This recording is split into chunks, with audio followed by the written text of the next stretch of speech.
All right, we're live. Don't really have anything specific to talk about. Figured I'd come on here, talk about the fights last night. If anybody wants that, it was a good night for us.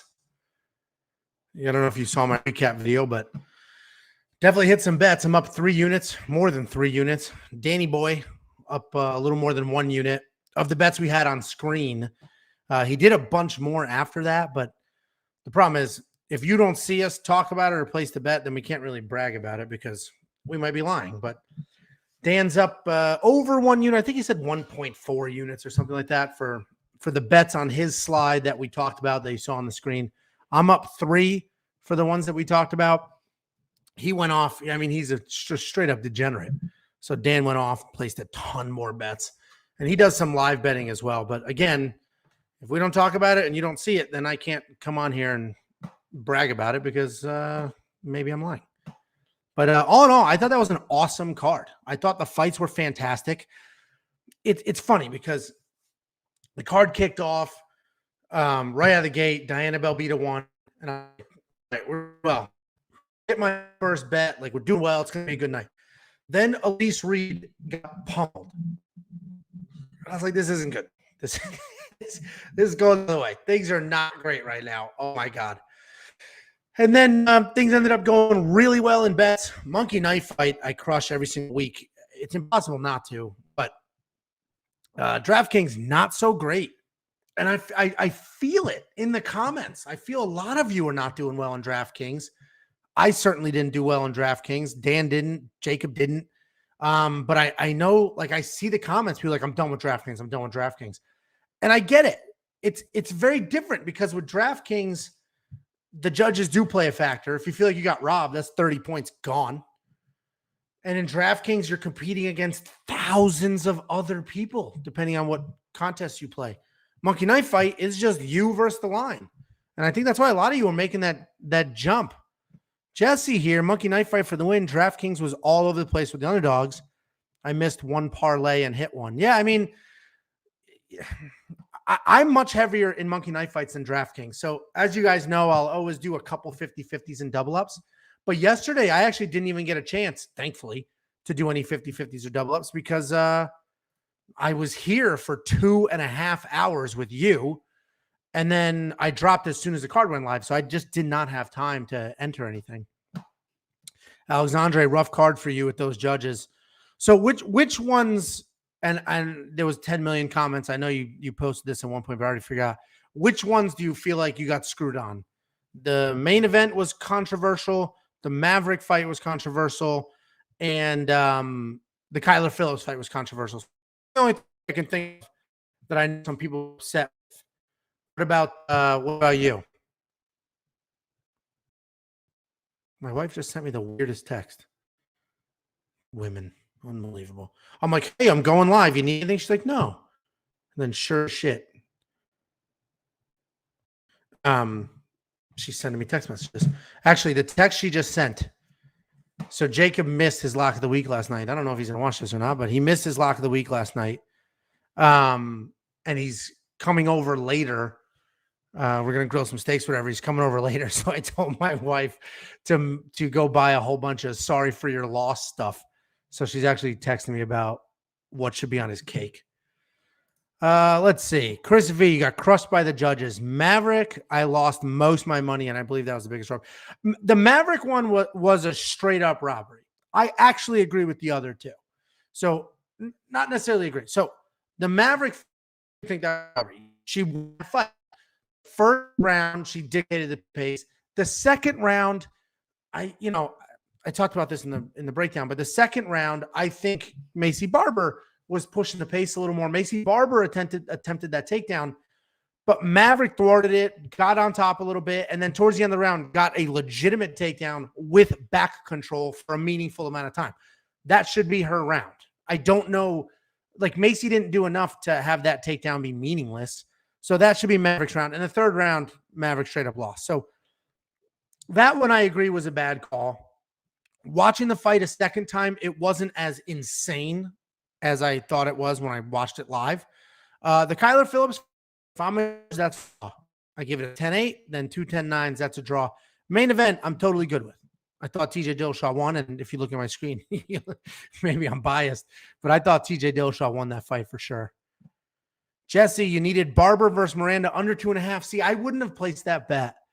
I figured that would have gone the distance. They're both super tough and really skilled. I don't know which one would have stopped the other person. That fight went as I thought it would. I mean, on the live stream, I said this card, more than any other card in history, probably has the closest matchups I've ever seen. And correct me if I'm wrong, I'm pretty sure it was 9 out of 11 underdogs won. 9 out of 11. Sijara Eubanks was a favorite.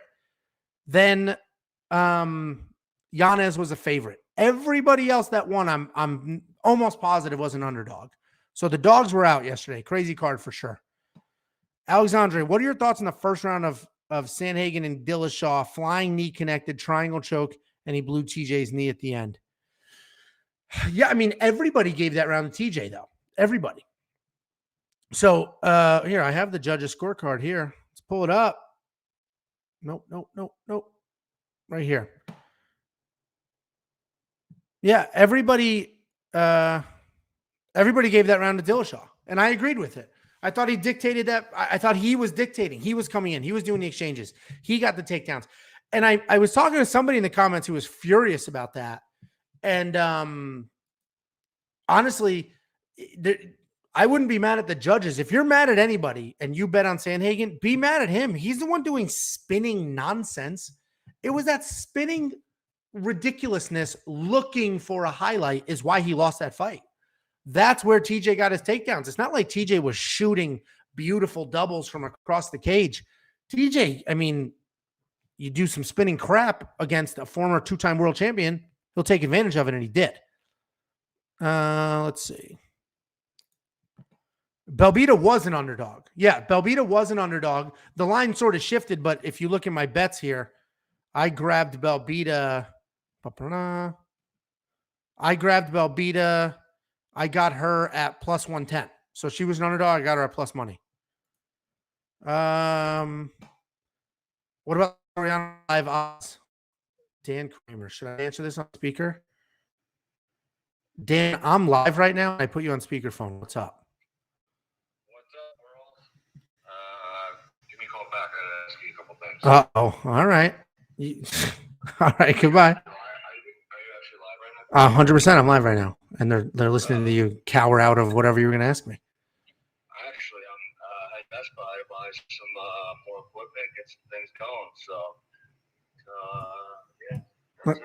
All right. Well, I'll call you when I'm done. Well, I know you're the technical genius. So, oh, that's why you called? Yeah. I'm going to get a microphone and a bunch of shit at Best Buy right now. All right. Well, get yourself a Blue Yeti, and you're good to go. All right. See ya. I don't know if you guys could hear that, but Dan doesn't even know how to turn his computer on. So yeah, Jesse with he's getting a bigger headset comment. That's fantastic. So the live odds for the Soriano fight were nuts, but that is why live odds are amazing. So I mentioned this a few months ago, a month and a half ago, that we're integrating the live odds into our website, and we're doing that. We literally, like, they have to program it. Our website, it's gonna be a big deal, but it's costing us literally. What I want you guys to comment how much you think the website's costing us. Like, it's a substantial amount of money. So the live odds isn't just the webpage. We have to build out an API that real time communicates in two directions with Bet Online. So a developer is coding it, then we have to implement it. But anyway, that's the beauty of live odds. There's some real opportunities in there, because after the first round, Soriano was a minus 1,200 favorite or something absurd. I absolutely 100% would have jumped on oh Jesus, Brendan Allen. I would have absolutely jumped on Brendan Allen at plus 750 or some crap like that. And that's the beauty of live odds, especially when you factor in people's cardio and things like that, or you know for a fact somebody's going to blow their wad in the first round. Like the live odds on the Costa Yanez fight, perfect example. Costa looked great in the first round, blew his wad. Second round, Yanez turned it on.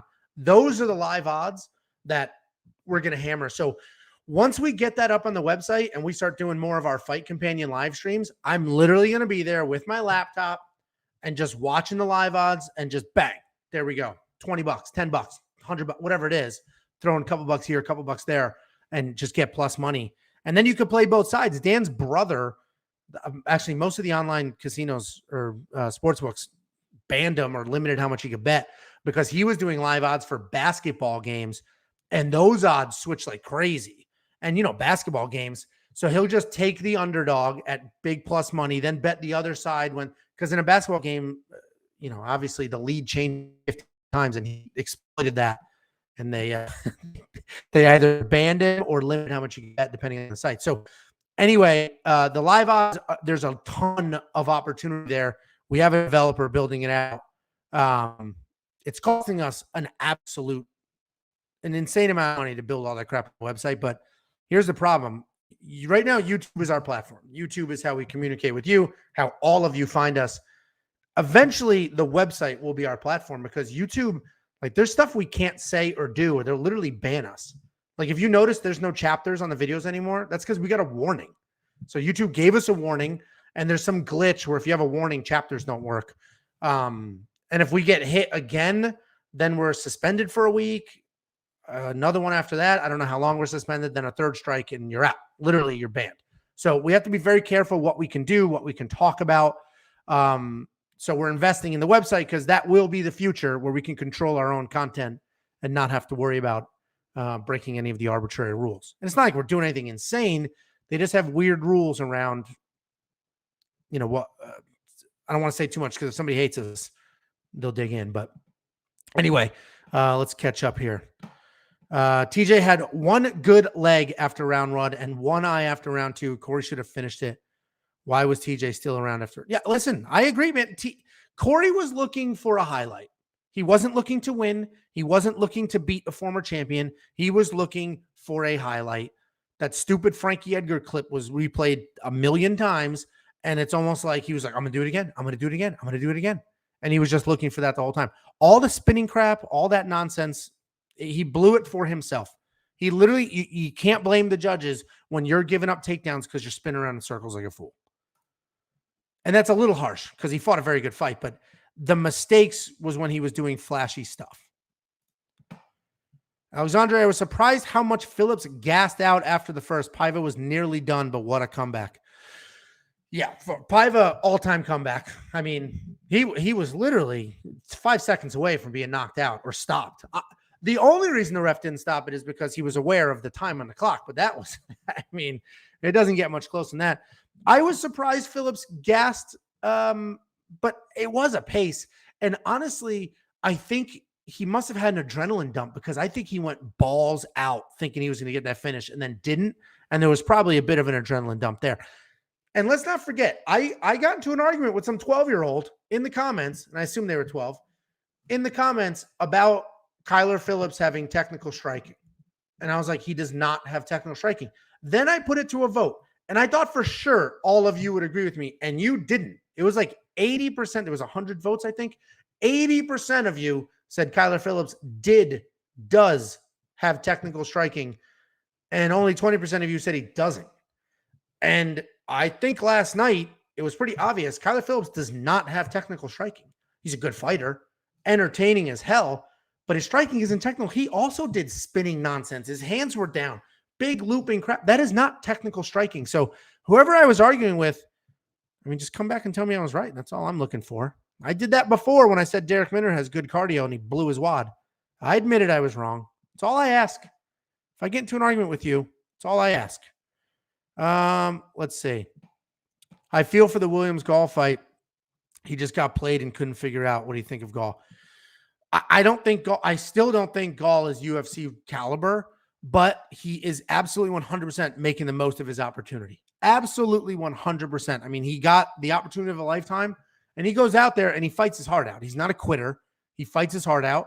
And, you know, his striking looked good last night, much better than it has in the past. So good for Mickey. I'll have to look at his matchups to feel confident to bet on him or anything like that, but good for him. Let's see. Paiva seemed more gassed to me at the end. He may have been, and some people wear it differently. Some people, like, it's very obvious they're gassed. Others hide it well, just slow down. Like, it's funny, if we go backwards and we look at Soriano, Punahele, he was obviously very gassed, but he wore it. Like, you see his face, he looks labored, but his output didn't really change. He got touched up, but his output, he was still coming with big bombs. So he was still doing what he was supposed to do, but he was definitely wearing his exhaustion on his face. He sat down after every round. Posture is important. Yeah, I mean, the judges see those things. That's why you'll see everybody raise their hands at the end of rounds or end of fights. That's literally stuff that they talk about in the gym. Literally in the gym. Like, you know, every time I've watched Dan train and go to American Top Team and watch these guys train at these big gyms, that's literally, they'll do hard sparring rounds and they'll be like, arms up, let's go, arms up, look fresh, smile, look fresh. And it's like, literally, perception is reality in many cases. And the judges, unfortunately, factor crap like that in when they really shouldn't. I have to give props to Jacob for the Mickey fight. I underestimated Gall's striking. Yeah, I mean, I agree. I'm not going to live that down. Jacob's going to be all over that for a little while. Phillips is wild.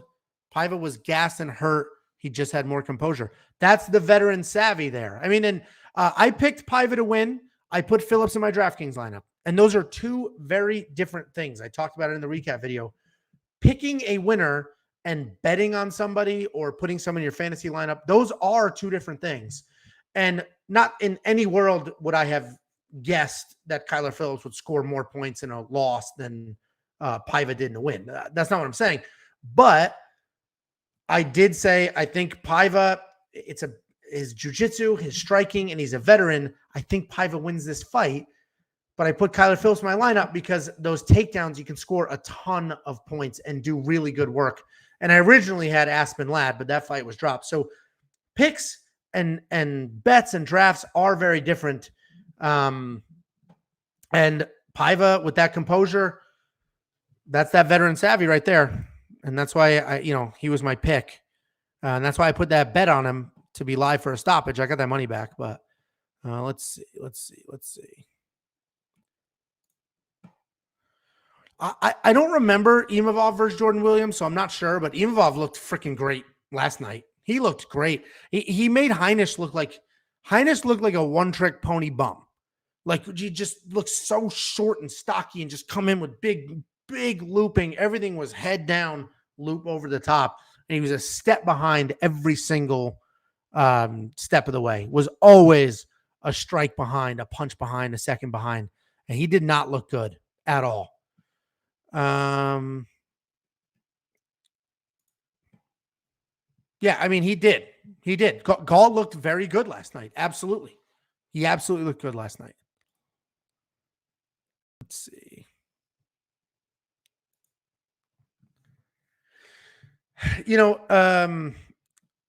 And I'm assuming this comment, you're saying you're confused how Ferguson versus Gagey had a 10-7 round. And I think 10-7 rounds should exist. I'm a fan of 10-8 rounds. The new logic, the old school logic for a 10-8 round was you almost died. The new logic, or the new rules, scoring, whatever you want to call it, makes it easier for 10-8 rounds, right? It doesn't have to be a murder. It makes it much more attainable.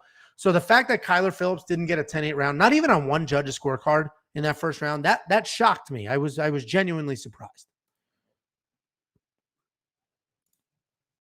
Yeah, nice job, Chris. Imavov looked fantastic last night. He's the real deal. And yeah, it sounds like he saved you a bit of cash last night. Eubanks did look good. Listen, I picked against Eubanks. I picked Reed to win. I picked against Eubanks, and not even against Eubanks, because I knew skill-wise, Sijara Eubanks is legit. And I opened that breakdown with her 6-for-6 record. Do not look at that and say, oh, 6-for-6 or 6-and-6. She's very, very good and has a bunch of high-level experience. Her cardio is just trash. It was trash at 135. It was trash at 125. Now she's back at 125. I thought for sure she would gas, but when she got on the microphone and talked about, I changed my entire life for this. That's what I was like, oh, well, that makes sense because you looked amazing. She came out there, shot immediately, got the takedown, and just dominated. She looked fantastic. Good for her. I only put a half a unit on that, so it is what it is, but good for her. Bisping explained very well on his YouTube channel how 10-9 and 10-8 rounds work. Yeah, I mean, there is criteria. It's very vague criteria. That's why there's 3 judges and it's not a computer. The criteria is very vague, but when you're that close to a stoppage and you dominated every minute of the round, I don't know how it's not a 10-8. There's not a new 10-7. There's no like new 10-7 rule. They just made it, and I forget the exact language, but they just made it to have a little more leeway to give a 10-8. Oh, so you're saying some judge did give Kyler the first round a 10-8? Yeah, I don't have that scorecard pulled up. Otherwise, I would. Yeah, I mean, I thought the fights were fantastic. And what's funny is everybody in the comments that does DraftKings is like pissed. I felt it in the comments. I just felt it. This sucks. That sucks. But Monkey Knife Fight people, everybody I saw made money. And bettors were hit or miss depending what direction you went. I obviously had I got to calm down with the bragging because it can't last much longer. I've had a run. We're going on like a month or two of just winning every single week. I have not had a down week in bets or in Monkey Knife Fights. In Monkey Knife Fights ever. In bets, I haven't had a down week in a while. So I don't know how much longer this can last, but I'm going to keep riding this wave, and hopefully you guys do as well. Alexandra, you're right, Angelo. 10-8 is a dominant round. 10-9 is a very close round. So I imagine 10-9 is the guy. That logic, although simple, seems pretty straightforward to me. I mean, 10-8 is dominated. 10-7, yeah, a couple more seconds, you would have died. And that's exactly what that first round was. I mean, that was Kyler Phillips put a beating on Paiva that first round. A beating. So if we look at my bet was, I'm going to hide your comment. My bet was Paiva wins inside a distance, decision, no action. As I was watching that, I literally was like, oh, please survive, please survive. Because the only way I would have lost that bet was if Paiva got stopped. That's the only way I lose the bet. So it's like I was just screaming for him to survive, and he survived. And then I was like, oh, man, I don't know if he's going to make it. And then everything changed. I found myself, rooting for him, obviously. I had the bet on him, and it was a conflict because I had the bet on him, but I had Kyler Phillips in my DraftKings lineup. And, DraftKings, it's all very different. It's all very different. My bets, I want to win every single bet, obviously. DraftKings, it's okay if I lose a fight or two as long as it scores well because I do 50-50s and double ups. I don't do tournaments. I don't care. I'm not chasing 6-0. It's almost impossible. And even if you get 6-0, it means nothing. It means nothing. 2 weeks ago for UFC 246, all the favorites won. So there were 6-0 lineups, and it wasn't even the highest scoring card. The highest scoring card 2 weeks ago was 5-1. Last night, I don't know last night was wild. It was all underdogs, but I'm done with tournaments. I never really enjoyed them anyway. I understand you can win 100 grand, 300 grand, 20 grand, 10 grand. And you've heard me say this a million times. Somebody came here, used Dan Kramer's lineup, pick for pick, and won $23,000. Somebody else won $7,000. So I totally get that. But I'm all about every single weekend winning a couple $100 here, a couple $100 there. And that's good money. That is good money. If I win $200 a weekend, that's $800 a month. Just for watching fights, doing what I love, recording it, showing it to you guys. And with Monkey Knife Fights, I am winning $150, $200 a weekend. This weekend, you saw what I did with Monkey Knife Fights. Let me pull it up. You saw what I did. I posted a screenshot, and I do the reason I do it this way is I'm trying to be as transparent as possible, right? I don't want to, if I don't show it on the screen, maybe you don't know what actually happened, or you're just taking my word for it. And that's not the experience I want, right? I want you guys to trust and not think that we're just making things up for the clicks. Let me show my Monkey Knife Fight. And I know it sounds like a sales pitch, and we have a deal, right? You guys sign up, you play, we get a little bit of money. What was that alert? I missed it. Chris Jory, my man, Pots and Pans. Your membership must have expired and you renewed, and I appreciate that.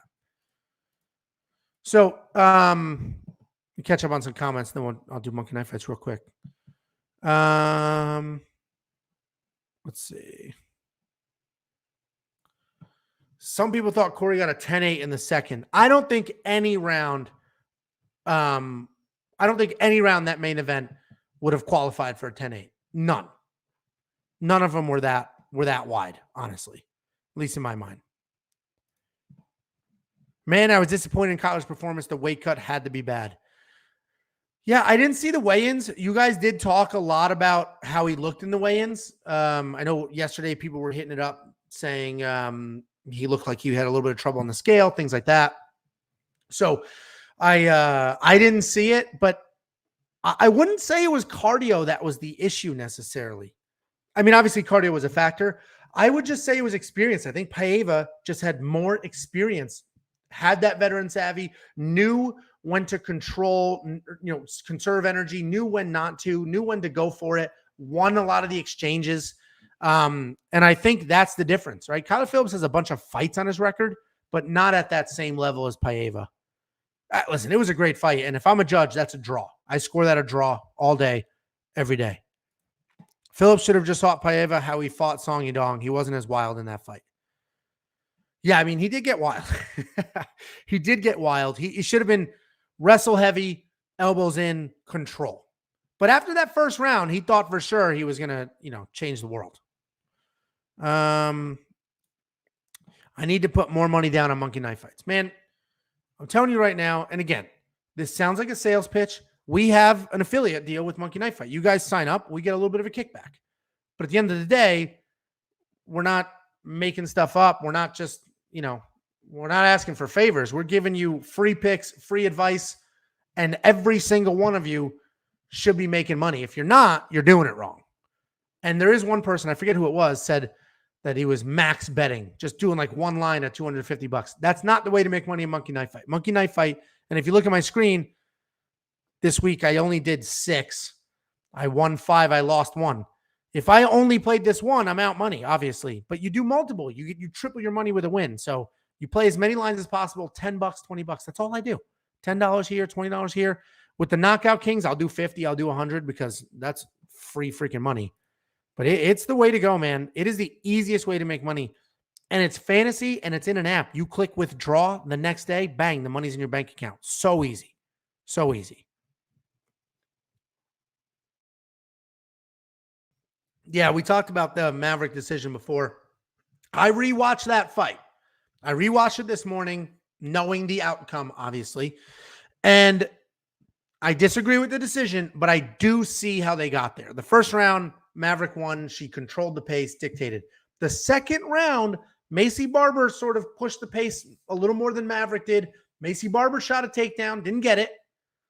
And then Maverick did get a takedown, did get back control. To me, that piece of the fight is why Maverick won, or should have won that round. But the judges went the other way. All 3 judges went the other way. They didn't even disagree. So that was, I see how they got there because Barber was sort of dictating the pace of the second round, but I completely disagree with it. I'm a judge. Maverick wins that round.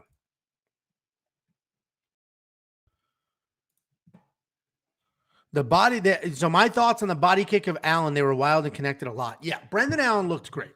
Brendan Allen looked fantastic. He touched Soriano whenever he wanted to. And it's funny because you guys, that's a general statement, but you guys, for the most part, were all over Soriano saying, I had Brendan Allen to win. That was my pick. I said the veteran savvy, the grappling, which that was wrong because the grappling wasn't a factor, but I picked Brendan Allen to win. But I put Soriano in my lineup because I was like, if Soriano wins, he's going to score well over 100 points. But I picked Brendan Allen. You guys were very, for the most part, in the comments and in the chats, were all over Soriano saying Brendan Allen gets hit a lot and Soriano's got crazy power. But Brendan Allen, I mean, he looked great. His striking looked good. It was only striking. The body kick was absolutely freaking amazing in that fight. So Brendan Allen looked fantastic. I do worry for him that he's going to turn into a striker, and that's not his path, right? Like, use the wrestling, use the grappling. That is where you're strongest. make improvements in the striking, but don't become a striker. Look what happened to Tyron Woodley. Became a striker, and that's when his career took a nosedive, when he became a pure striker. So hopefully Brendan Allen doesn't go that route.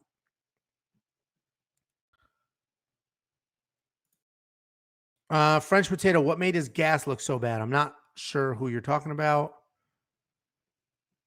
Oh, if you're talking about Punahele, that's just him. That's just him. He's freaking jacked, and he throws everything with 100% effort. Every punch, every kick, 100% effort. That'll gas you out pretty quick. Allen had the kicks to stop Soriano from loading up. Well, that's the problem. When you throw things with 100% effort, you're going to be a little behind. You can't have that much power and speed at the same time. It's one or the other. So you set up the power punches, or you throw so many of them that they'll connect. But with the volume of Brendan Allen, he got there before the big, heavy overhands from Soriano. Is Jacob coming on? Probably not. Jacob is coming to my house in a couple of hours with his mommy. His mommy's visiting him. So they're coming over for dinner, and my wife and I are going to grill for them. And my wife is at the store right now getting a cake and balloons and stuff like that to say sorry for your loss to Jacob because his lock of the week did not win. Let's see. Perry, 5 for 7 on Monkey Knife Fight, man. 5 for 7. And you tripled your money 5 times. Listen, I know this is a sales pitch. I know it is. But it's free money. It's absolutely free money. And there's literal free money. If you use our promo code, literal free money, use that, get rich, withdraw your real money. And the 5X play by Jacob was a great find. I did that. That's how I did $20. I got 100. I loved it. So I got to thank Jacob for that one. Wasn't Uriah Faber the coach for both Paiva and Barber? Seems suspect since both could be considered robberies by the judges. Yeah, that was a common theme with people saying that that Uriah Faber paid off the judges or what have you. Listen, the way the judges work, because I always see comments, the UFC wanted so-and-so to win. The judges are independent contractors through the state athletic commission. The UFC has no say in who the judges are. The fighters have no say who the judges are. Judges are human beings. They do have relationships with people in real life. I don't think there was anything amiss. I do think the Maverick Barber decision was bad. The Paiva decision, listen, I think the first round was a 10-8. So in my mind, it's a draw.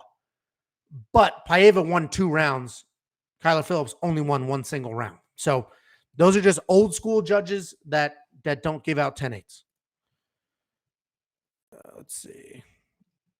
Hype MMA, 5 for 6 on MKF. Definitely worth it. A lot of more hit. The Kyler and Costa fight saved me. Man, it's impossible to lose money. It is impossible to lose money. I know most of our views and growth are for DraftKings. I totally understand that. But all of you DraftKings people play Monkey Knife Fights. You don't have to do it instead of DraftKings. Do it in addition to. Let Monkey Knife Fights fund your DraftKings losses. Win a bunch of money in Monkey Knife Fights, withdraw it, and then put it in DraftKings, and then lose trying to chase those giant tournament paydays over there. I'm mostly Monkey Knife Fights now. I still do my bets, obviously, and those have been going really well for me. But DraftKings, I do my friends league with Dan and Jacob and a bunch of them, Nick Newell and a bunch of our other friends. I do that league, and I do my side bets with Dan. But outside of that, I don't do too much. Yes. Monkey Knife Fight does an instant deposit match. Instant deposit match. As soon as you deposit up to $100, they match it. You got to use promo code WWP. Let me put that on the screen so people who see right here, we'll put it right there. Yeah, promo code WWP. They'll instantly match your deposit. And literally what I tell everybody, deposit $20 if you're worried about it, deposit 100 if you're confident, deposit, get the free instant match, use the free money. Don't even use your real money if you don't want to. Then withdraw your real money after you play the free money. Can't lose, can't miss. Jesse, you're right. It's all sports. I only do it for MMA. Jacob made a bunch watching basketball. Oh yeah. You guys should see our group chat. Me, Dan, Jacob, Nick. We're very mean. Very mean. And we all just gang up on each other. And it depends on the day who we gang up on. Faber does not speak Portuguese. I didn't know that, at least. So that was surprising. I agree. That was surprising. Like really surprising. I did not think he spoke any other languages, honestly. Let's see. Oops. Rob. Angelo, do you think Billy Quarantino will fight again? He has slowly become my favorite fighter in the UFC. Oh, 100%. 100%. Absolutely. Especially those guys. Those are the guys that fight well past their prime. The guys that have exciting fights, get win bonuses every now and then, but are never famous enough to make enough money to retire. Those are the guys that will fight forever because they need it. I want to see Jiri Prochazka fight again. I'm putting the house on him. I don't care who he's fighting. Yeah, Prochazka is a ton of fun. The problem with Prochazka is that dude gets hit. And that chin will not last forever. There will be one fight eventually where Prochazka gets lights out, and then he will never be the same human being after that. He gets hit a ton.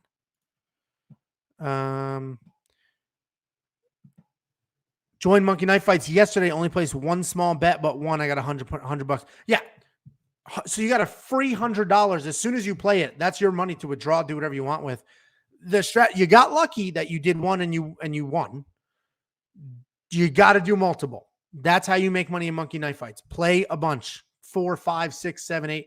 Do more than one because you triple your money with a win. So spread it out. Hedge your bets. This way, if you lose a few, no big deal. If you put it all in one, there's a lot more risk. On the damage. Who is that? Who's the damage? Remind me. I should know. Yeah, that's funny. That would be fantastic if Faber did just make all that up. If that was their play going into it. I think Jerry would use to Jan if they fight soon. Jan is really good and cracking. Yeah, I think so too. Jan hits like a truck. I think him versus Glover would be interesting because Glover also gets hit and has a decent chin, but not as good as Jerry's. And if Glover, if you don't know, he's a good personal friend of mine and Dan's.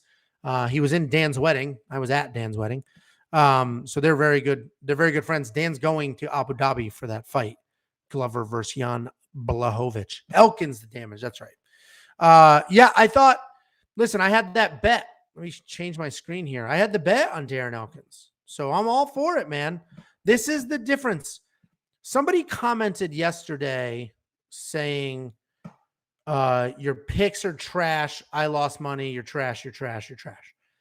And I don't understand. I literally responded saying, I don't know how you lost money. I don't know how you could follow my bets and lose money because I'm up 3+ units, 3.4, something like that. Dan was up 1.5 units. I don't know how you lost money with that stuff. Now, what I talked about was picks. I know you guys want picks. And you have to do a pick. I can't do a card breakdown and then say, I don't know. So you have to do a pick. But the reality is picks don't matter. Who cares? Picks mean nothing. The only time a pick matters is if you're going to use it for a bet or use it for fantasy. But we have the betting videos and the fantasy videos. So listen to the full card breakdowns to get a feel for our insight, how the fight will go, what fighter A is good at, what B is good at, how styles make fights. But if you're watching that to place a bet, watch the betting breakdown as well. So, and Darren Elkins is a perfect example. I picked Derek Minner to win. I picked him to win. But at the end of the day, my money went to Darren Elkins because there was more upside. It's an insurance bet. I did win inside the distance, decision, no action. I figured he either loses a decision by getting pounded on or he pulls out a Hail Mary. He pulled out a Hail Mary. I got paid. I lost $0 on Derek Minner losing. Derek Minner was my pick. I put no money whatsoever on it. I lost no money, and I made money betting the other side. So at the end of the day, I know picks matter. It's literally the name of our show. But what matters is the bets and that stuff. Let's see what we got here. And Darren Elkins, He's had a career revival. He lost 4 in a row, I think, and now he's on a 2-fight win streak. This will be a very short win streak. He's not, at the end of the day, he can't take the damage that he takes and then keep pulling that stuff out. You can't not building a career because he's a vet, but finishing a career at this point. Glover can definitely win against Jan. Jan is struggling on the ground. That is Glover's path to win. 100%. He needs to grapple. He needs to take Jan down. If he's going to fight fire with fire, he certainly has the power to put Jan out, but Jan is younger. Jan's got the better chin. I would not want to go strike for strike. Absolutely not. People are stupid for getting mad, especially, listen, this is free. Every single thing that we give you is free. Everything. There's no hidden anything. We don't hide anything behind a paywall. Every one of these other channels, join our Patreon for all of our picks.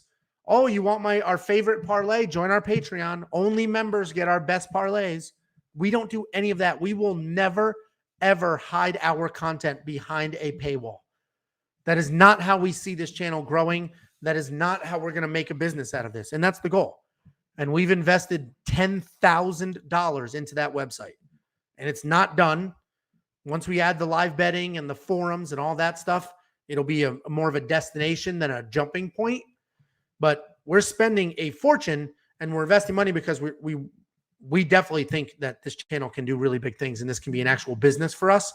And we don't get there by nickel and diming and hiding things behind a paywall. So I agree. People getting mad at our free picks, our free breakdowns, our free monkey knife fight, our free match bonuses, the giveaways we do with our money for DraftKings, people getting mad at all that stuff because they placed bets that I didn't tell them to place. Well, they're idiots. I agree. I mean, beat it. I don't know how you lost money and I made money and you're mad at me. Makes no sense. Every single thing I do is public. It's right here. Here's all my bets. Let's see. I go on rants. These are my rants, guys. It's a Sunday midday. I'm just hanging out for a little bit, chatting with you guys. I love the fight, so I wanted to come in here and chat with you. And then I'm going to leave in a little bit and grill some steaks for Jacob and his mom. Let's see. Yeah, I mean, I didn't tell anybody to follow that bet. I'm pretty sure I literally said, don't follow this bet.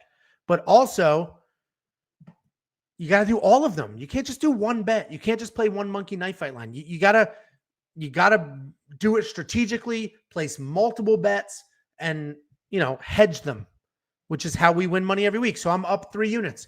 There's definitely people out there that are probably up 10 units, but then they're also down units the following week. And, they have real big highs and lows, but not us. Dunchichi, thank you for the membership.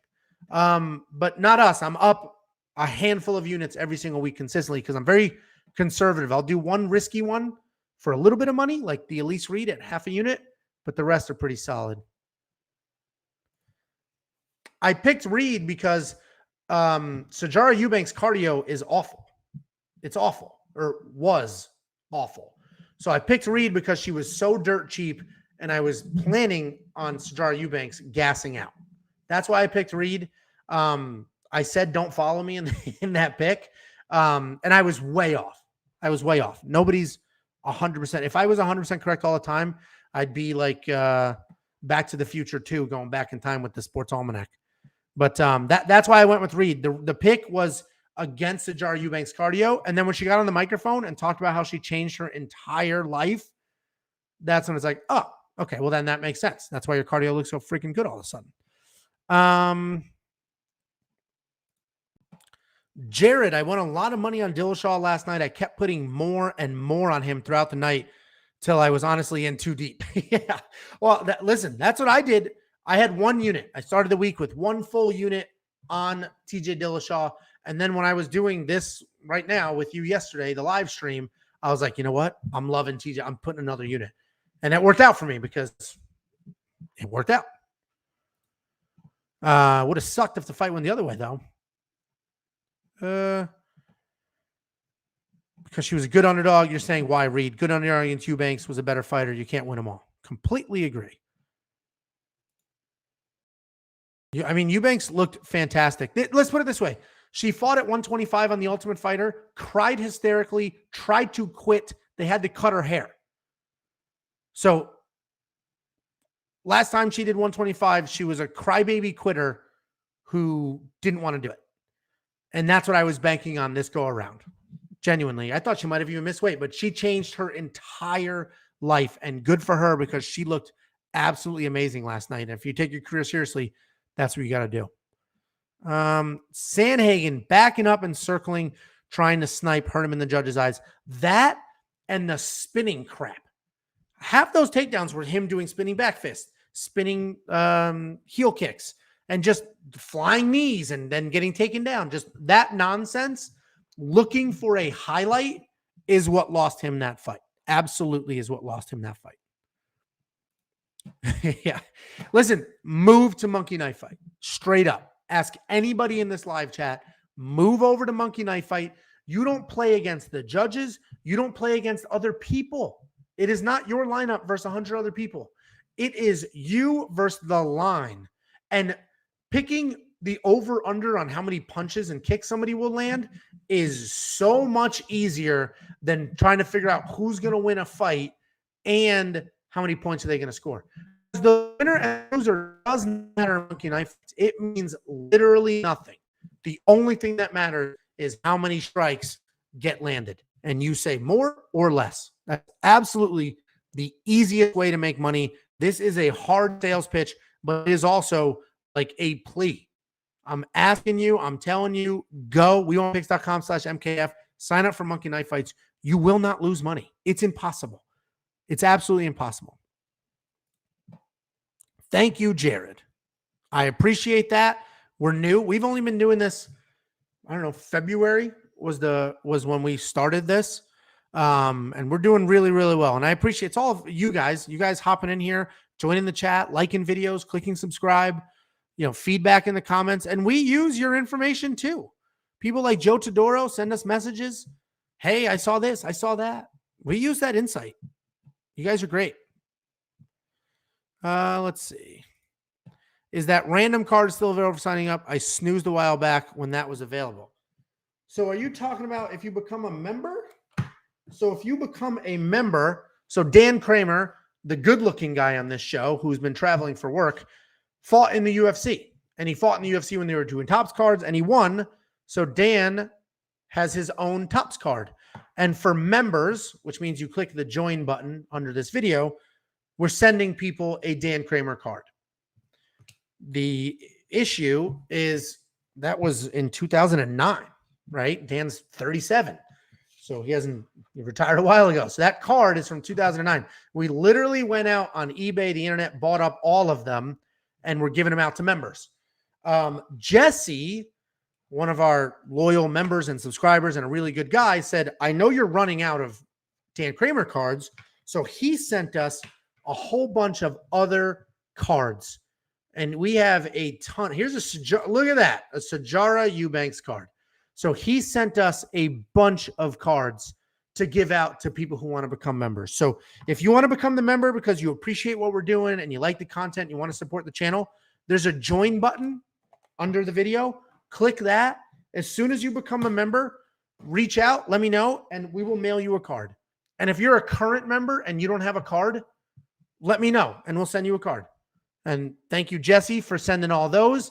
I think we still have one or two Dan Kramer ones. We'll send you those as well. So if that's what you're asking about, the card is still available. Click the join button. It's so appreciated. And we'll send you a card. Let's see. Can we just appreciate the most beautiful flying knee with Masvidal we saw yesterday? Connected hard, transit to a triangle. That was 100% agree with you. It was well timed. It did a ton of damage, and he immediately transitioned to that reverse triangle, which looked amazing. It looked dicey early on. But Dillashaw is a two-time world champion. That is not like accidental.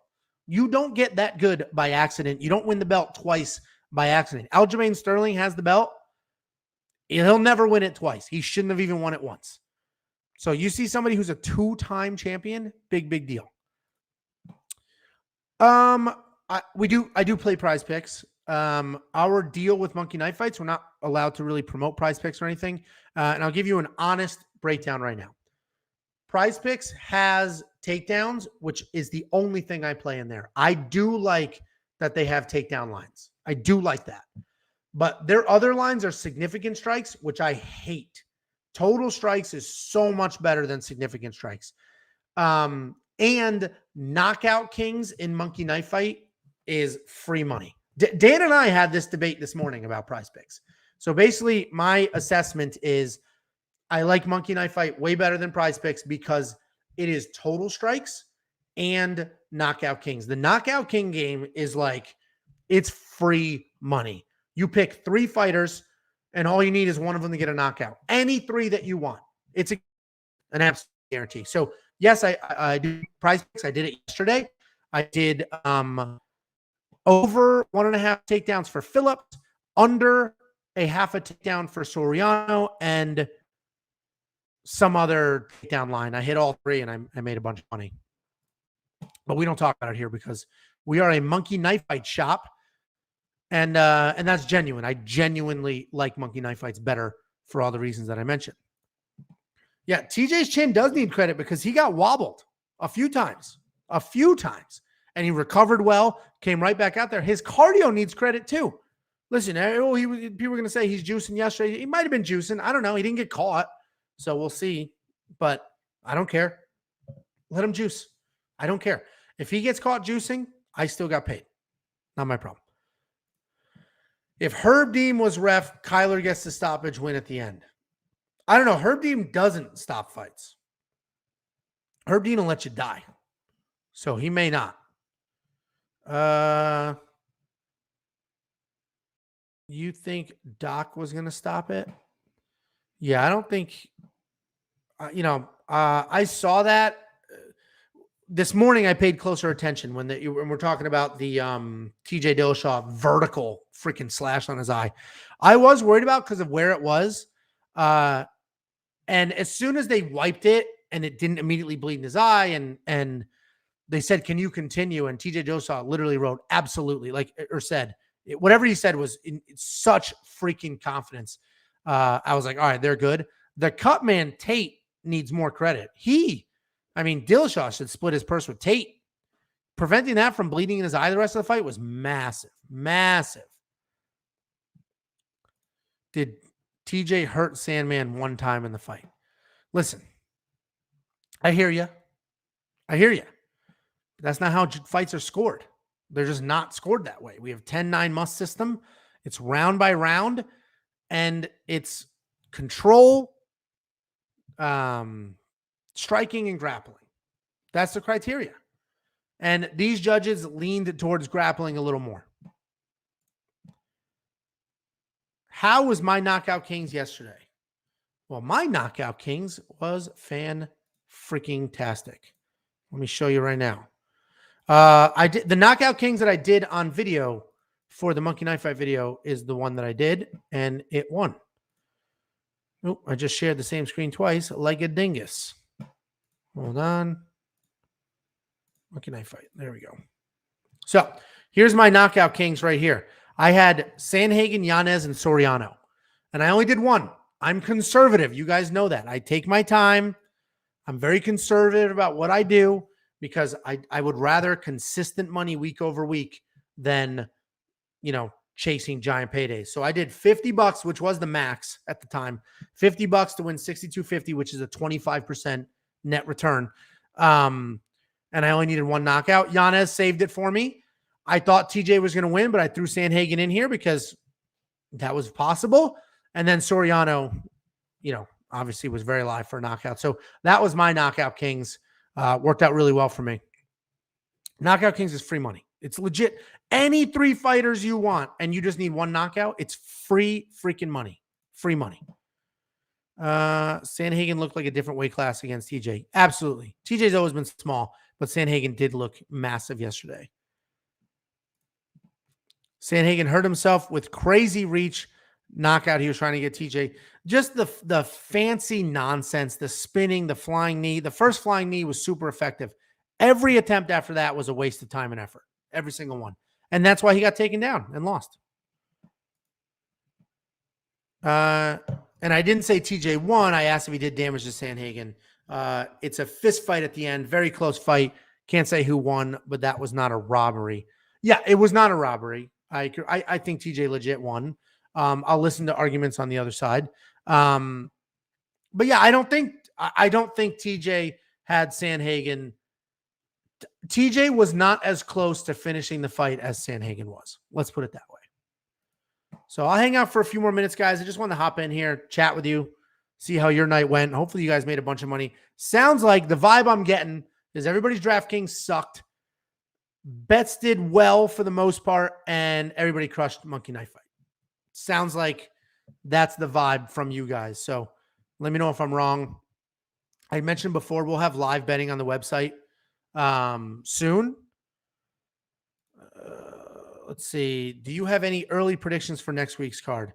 We do all of our predictions on Tuesday nights. So I have some thoughts, but today and tomorrow is when I really dig in, put hundreds of hours of research. That's an exaggeration, but do a ton of research the next few days. And then Tuesday nights, we go live for our full card breakdown. And it's a non-traditional live because we don't interact like this, but we do go live. So Tuesday night, nothing early yet. We have to wait. With other channels can do early breakdowns because they're just breaking down the fight, but we do Monkey Knife Fight and DraftKings. Those don't drop till Tuesday, like midday. So as soon as those drop is when we can do ours. Pay-per-views are a little different because pay-per-views, they drop those lines a couple days earlier. But we have to wait till Tuesday for the Monkey Knife Fight and DraftKings. That's why we go Tuesday nights and we don't do super early. For views, it'd be better if we can go early, but we're about quality over quantity. If we did stuff super early without all that, it would literally just be chasing views, which it's easy to fall into that trap. And then you end up like, what was it? MMA Guru got caught. You guys said in the comments, got caught with a bunch of fake accounts commenting on his own stuff to try to boost it. Then you end up playing that game. TJ pressed it forward 80% of the fight. Split win was correct. Completely agree. Owning the center of the cage, owning the pace, it means a lot for those judges. They just see somebody backing up. So just marching forward, even if you're the one getting hit, it just visually looks like a different fight. I'm walking you down, even though you're touching me up. That's how judges see it. They see you dictating the pace. Yeah, thanks, Alexandre. Enjoy the rest of your day, guys. I just hopped on here for a few minutes. How good is Sean Strickland to KO Brendan Allen? Well, if that bar fight where he beat the crap out of that regular person is any indication, Sean Strickland is an animal. But I would say Sean Strickland would not KO last night's Brendan Allen. Last night's Brendan Allen was a different Brendan Allen. He mixed in his kicks better than we've ever seen him do it. His footwork was fantastic. And I think it's because he knew he was fighting an absolute missile launcher of a human being. And they worked on those things specifically. When he fought Sean Strickland, he was probably like, all right, he's a guy with pretty good hands. I'll take him down. And he got caught off guard. So if there's a rematch, yes, MMA prediction guru. You're right. There is a difference between the two. But yes. Anyway, my point with that was, if we start chasing cheap views by throwing up random videos or doing super early predictions and stuff, it's not good in the long run. It's not good. We'd rather do our best to make this a worthwhile experience. Phony account king. Yeah, that's funny. All right, guys, I'm going to hop off here in like 2 minutes. Hall via shin leg break my prediction next week, the way UFC puts pre-fight highlight film. Yeah, that's funny. All right, guys, well, I appreciate it. Hopped on here for about an hour. If you're watching this and you're not a subscriber, click the subscribe button. Doesn't cost you a single thing, and it's incredibly beneficial. If you want to throw a couple bucks our way, Super Chat's open, or click the join button. Memberships are so helpful for us for two reasons. One, it's a couple of dollars, and that matters, especially the amount of money we're just unloading into this website. I mean, web development is unreal, how much that shit costs. Anyway, and two, it tells YouTube people like our stuff, right? YouTube looks at our channel. They look at how long you watch our videos. So are people watching 90%, 100%, 10%? It looks at total views. It looks at how many likes we get, and it looks at memberships and subscribers. and it just says, is this good content or not? If it is good content, let's put it to the top of the search list. If not, we'll keep it at the bottom. And that's why you'll probably notice we're bouncing up there, and we'll be at the top pretty soon because of you guys liking, subscribing, and all that. So thank you all very much. I appreciate it. Enjoy your Sunday. I know I will. We'll see you Tuesday night for our live breakdown and everything else to follow like we normally do. See you then, guys. Thank you so much for hanging out.